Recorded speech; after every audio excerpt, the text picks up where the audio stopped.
नावाने मतदारांनी मत दिली असं म्हणत रोहित पवारांनी पुन्हा एकदा अजित पवारांना लक्ष्य केलं। रोहित पवारांच्या या टीकेवर अजित पवार गटानेही बाल मित्र मंडळाचे अध्यक्ष म्हणत जोरदार पलटवार केला। त्यामुळे पुन्हा एकदा राष्ट्रवादीच्या दोन्ही गटात झुंपल्याचं या ठिकाणी पाहायला मिळतंय। पुन्हा एकदा पुतण्याचे काकांवर वार। शरद पवारांकडे पाहून मतदान झालं। रोहित पवारांचा अजित पवारांना टोला। माहिती घेऊन बोला, मिटकरींचा पलटवार। अजित पवारांनी राष्ट्रवादी काँग्रेसमध्ये केलेल्या बंडामुळे पवार काका पुतण्यांमध्ये ही फूट पडली। पण ही फूट केवळ शरद पवार आणि अजित पवार या काका पुतण्यातच नव्हे, तर अजित पवार आणि रोहित पवार या काका पुतण्यामध्येही दिसून येते। अजित पवारांच्या बंडानंतर अजित पवार आणि रोहित पवारांमध्ये राजकीय मतभेद उघडपणे समोर येत आहेत। आता पुन्हा एकदा रोहित पवारांनी अजित पवारांवर टीकास्त्र डागलंय। फायदा झाला की आमच्यामुळे आणि तोटा झाला की पवार साहेबांमुळे, असं अजित पवारांचं धोरण असल्याचा टोला रोहित पवारांनी लगावलाय।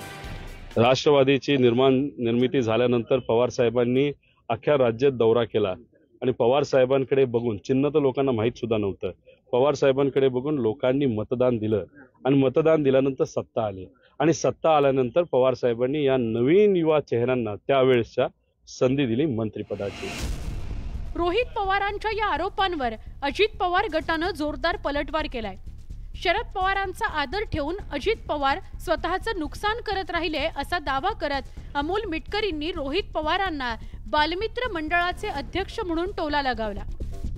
फायदा तोट्याचं राजकारण अजितदादा कधी करत नाहीत हे अख्ख्या महाराष्ट्राला माहीत आहे आणि करायचं असतं तर 2004 साली त्यांनी ते राजकारण केलं असतं, ज्यावेळेस मुख्यमंत्री पदाची त्यांना संधी होती।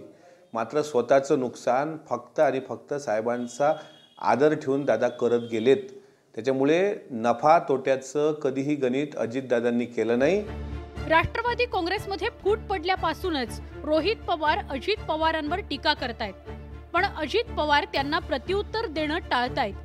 आता पुन्हा एकदा रोहित पवारांनी अजित पवारांवर निशाणा साधलाय। त्यामुळे येत्या काळात रोहित पवारांच्या या टीकेचा नेमका काय पडसाद उमटणार, पवार काका पुतण्यातील या वादात पुढे काय घडणार हे बघणं महत्त्वाचं आहे। Bureau report, news 18 Lokmat.